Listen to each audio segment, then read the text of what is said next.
네, 해외 투자에 관한 유용한 정보를 드리는 순서입니다. 글로벌 금융투자센터. 오늘 이 시간은 키움증권의 유동원 이사와 함께하도록 하겠습니다. 어서 오세요. 안녕하십니까? 네, 안녕하십니까? 최근 글로벌 금융시장 분위기를 보면요, 어쩜 이렇게나 변동성이 심할까 이런 생각이 좀 들어요. 간밤 뉴욕 증시도 상당히 또다시 큰 폭으로 오르면서 반등세가 나왔는데 일단은 이렇게 변동성이 계속해서 지속될 것이라는 전망 나오고 있더라고요. 어떻게 보세요? 네. 지금 다들 걱정하는 것이 조만간 경기 침체가 오는 게 아니냐. 네. 자, 이 우려인데 이 경기 침체 우려가 오는 이유에 대해서 보면 네. 정치적인 요소가 전부라는 거죠. 그러니까 정치적인 요소라고 하면 미중 무역 전쟁, 그리고 네. 또 한일 관계 악화 네. 등등 계속적으로 무역 전쟁 이슈를 가지고 경기 침체가 일어날 수도 있다라는 우려가 나오고 있다고 말씀드리겠습니다. 자, 여기서 이제 지수들을 좀 보면요. 네. 우리가 흔히 경기가 다시 돌았을 거다라고 보는 게 뭐냐면 경기 선행 지표라는 게 있습니다. 네. 근데 이 경기 선행 지표가 전 세계적으로 아직까지도 하락 추세에 있다라는 게 문제고요. 이게 돌아서야지만 앞으로 6개월 뒤에 경기가 다시 돌아선다. 뭐 이렇게 예상할 수가 있는데 지금 차트에서 보듯이 아직까지 100 미만입니다. 중국은 돌아섰는데 그래도 99요. 미국도 지금 99 수준으로 내려와 있고요. 또 전 세계가 전체적으로 다 99 정도입니다. 그래서 100 이상이어야지 경기가 확실히 돌아설 거다라고 예상을 할 건데 네. 지금 그렇지 않은 모습이 나타나다 보니까 지금 현재는 아직까지도 경기 침체로 갈 수 있는 게 아니냐라는 우려가 있고요. 지금 색깔별로 어떤 게 어떤 것이죠? 네, 파란 것이 중국이고요. 파란 것이 중국. 예, 이제 중간에 있는 것이 그 전체고요. 그다음에 네. 이제 빨간 게 미국입니다. 네. 그렇군요. 그리고 지금 뭐 오늘도 계속 얘기 나올 겁니다만 지금 장단기 금리 차라고 해서요. 네, 굉장히 좁아지고 있죠. 네, 10년과 2년 국채 금리 미국의 이 장단기 금리 차가 상당히 많이 낮아졌습니다. 거의 이제 0%까지 왔다라는 거죠. 네. 근데 중요한 것은 이 차트에 지금 보시면 이제 회색들이 있지 않습니까? 네. 저 구간이 경기 침체 구간입니다. 아. 그 전에 보시면 네. 80년대, 90년대, 2000년대 다 보시면은 0%에 도달을 하고 나서 약 한 2년 넘게 시간이 걸리고 경기 침체로 넘어가죠. 그렇네요. 네, 그렇기 때문에 지금도 아직은 0%는 아니고요.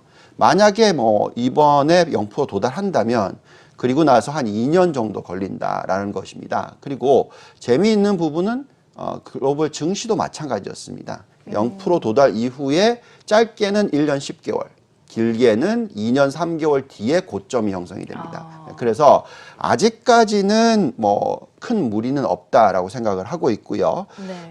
그리고 또 앞으로 보면 여러 가지 지표를 놓고 봤었을 때 수치를 놓고 보면 경기가 침체하기보다는 약간 L자형으로서 좀 낮은 성장률이지만 유지가 되지 않을까라는 생각을 가지고 있고요. 네. 보시면은 지금 2%대 초반까지 떨어졌습니다. 이게 좀 계속 좀 이어지다가 제대로 좀 정책을 펴면 다시 돌아설 것이고요. 네. 만약에 그렇지 않다 그러면 정말 침체로 넘어갈 것이고요. 그래서 지금은 어떻게 보면 변동성이 심할 수밖에 없죠.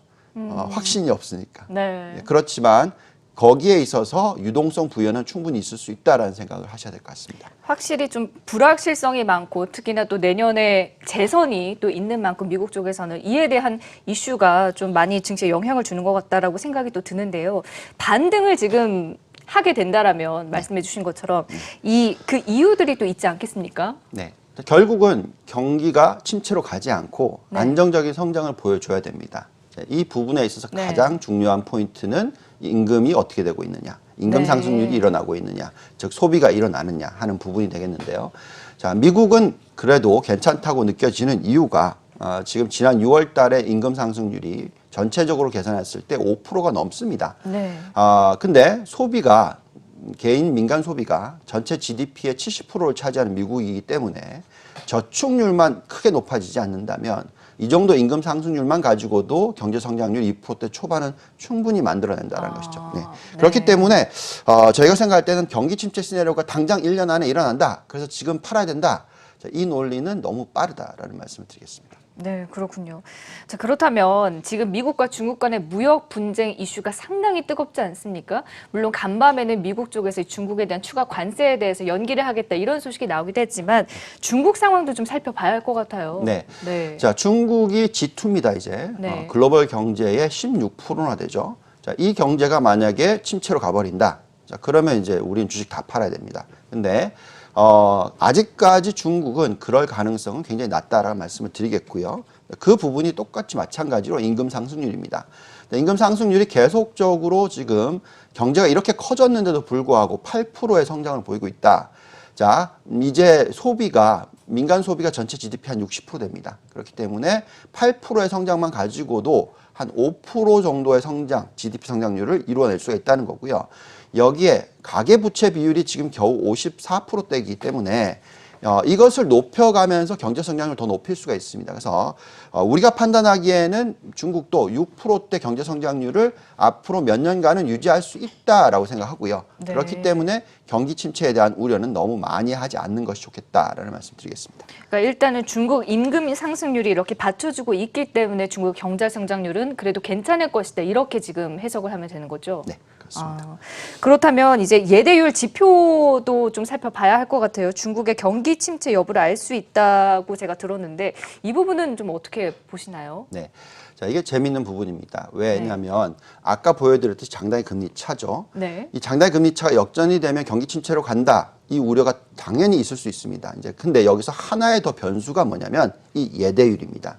그러니까 예대율이 지금 현재의 거의 뭐 90% 후반, 뭐 100% 이상 뭐 이런 숫자가 나오고 있다면 분명히 아마 앞으로 1년 내지 2년 안에 경기 침체로 넘어갑니다.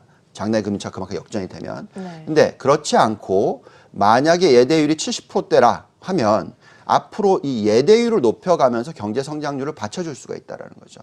그래서 지금 현재 보시면 중국의 예대율이 72.2%이고요. 네. 또 미국의 예대율을 보시면 76%대 후반입니다. 그러니까 아직 80%가 안 된 예대율이라는 것이죠. 과거에 경기 침체가 아주 세게 오는 경우는요. 네. 대부분 다 이 예대율이 100%대 올라가야지 터집니다. 왜?